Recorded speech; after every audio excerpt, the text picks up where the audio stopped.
Major League Baseball 2K11 is the sixth entry in a sports series that has seen more change-ups than a cleanup hitter with the bases loaded. Until now, that is. Feature-wise, 2K11 is nearly identical to last year's game, with a few tweaks, cosmetic changes, and roster updates. In some cases, the changes detract from the experience, while others have minimal impact on the gameplay. Is it worth stepping up to the plate this year? Back to first.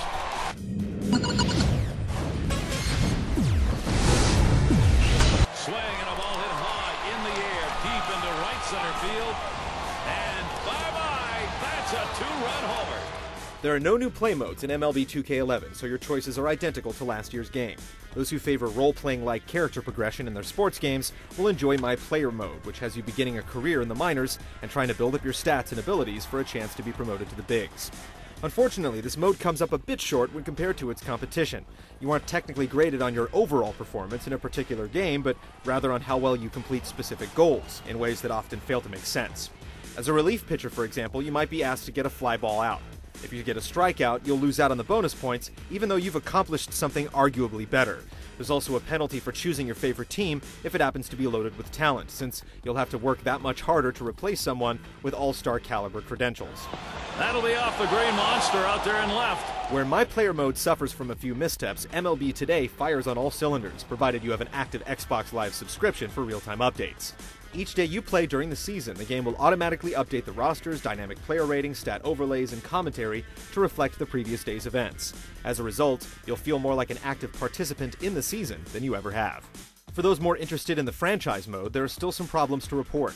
The good news is that you'll now experience injuries, which were conspicuously absent in last year's game.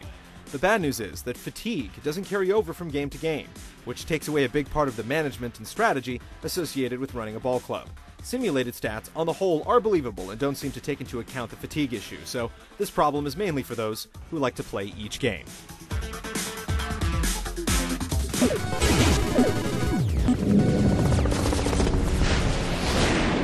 Swung on a fly ball down the left field line. Both the analog hitting and gesture-based pitching system are intact from last year's game with no noticeable changes. This is a good thing. For those who missed previous titles in the series, the pitching system requires a degree of finesse as you use the right analog stick to follow specific two-step motions for each pitch type. The hitting system is extremely simple to pick up, as you'll just have to flick the right stick to swing the bat, and you'll notice a nice variety of liners, grounders, and fly balls. If there is one fault in the pitching system, it's that the computer AI refuses to swing at anything outside the strike zone, even if the pitch is practically kissing the outside corners.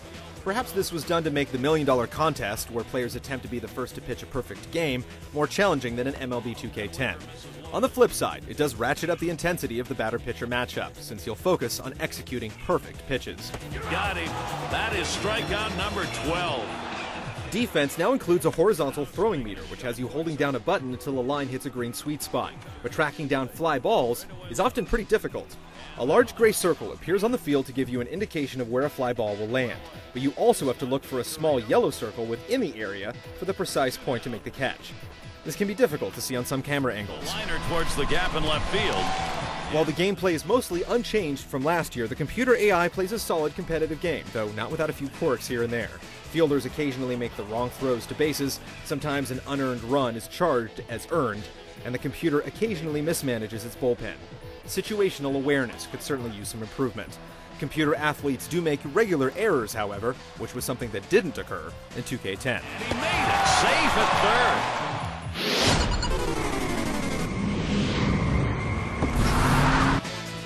New to MLB 2K11's presentation are revamped player models, but you'll be hard-pressed to note much improvement. There's more variety in body sizes, but only star players have recognizable faces, and even then, you'll sometimes wonder.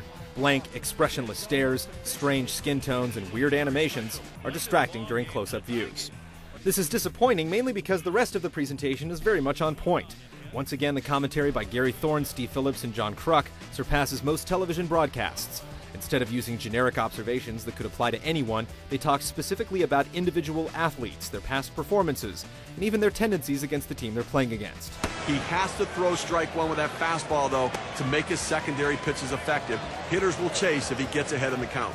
In addition to the commentary, you'll also be treated to slick overlays, helpful stats that reflect the current situation, and colorful graphics of team and player performances. The commentary will change as the 2011 season progresses, keeping the game fresh as you participate in games from the MLB Today mode. The only weaknesses from this aspect of the game is the music variety, as the same songs keep repeating over the PA system. After making some progress with last year's game, the developers have more or less hit a plateau with 2K11.